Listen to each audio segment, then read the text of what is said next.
we're in a very unique situation. The DATSI School for Storytellers will be coexisting with the Zebu Animation Studio.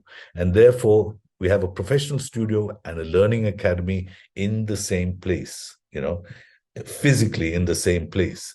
And therefore, hopefully, we start cross-pollinating each other. So to give you an example, let's say scene is a cafeteria, day, interior,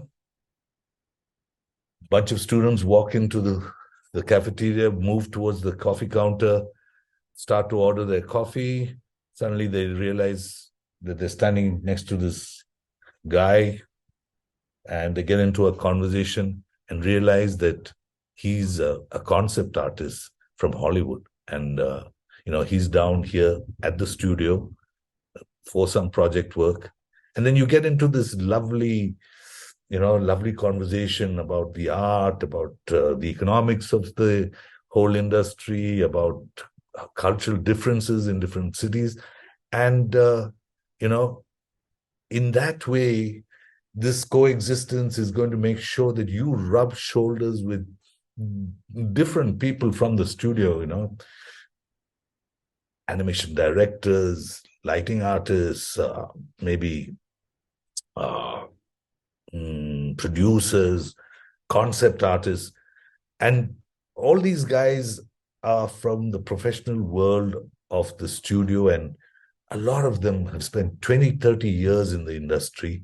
And this sort of knowledge sharing that comes from lived experience and not just from books and academic sort of ways is really deep and very authentic. And you won't get that on the internet.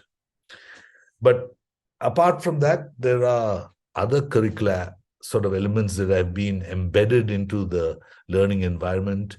For example, like if we take the Unreal course, the first 2 weeks, the module is a physical lighting course with a cinematographer, where you're really going to touch light in that sense. You're really going to focus light. You're going to, cut light, understand the difference between cutting with a net and, cutting with a butter paper, or understand diffusion from a satin cloth as opposed to thermocol, as opposed to butter paper.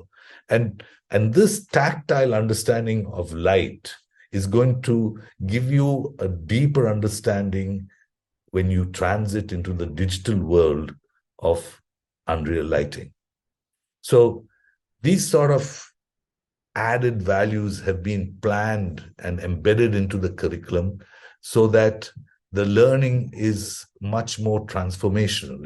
We're trying to move away from a transactional sort of model of learning to a more meaningful mode of learning. And actually speaking, I would like to mold all of you as people, first of all, and then only as animators or riggers or whatever, because we need that quality of people, and industry is demanding that. Industry is hungry to see that level of proficiency, because the type of work that's coming in is very challenging, and you have to have these new skill sets.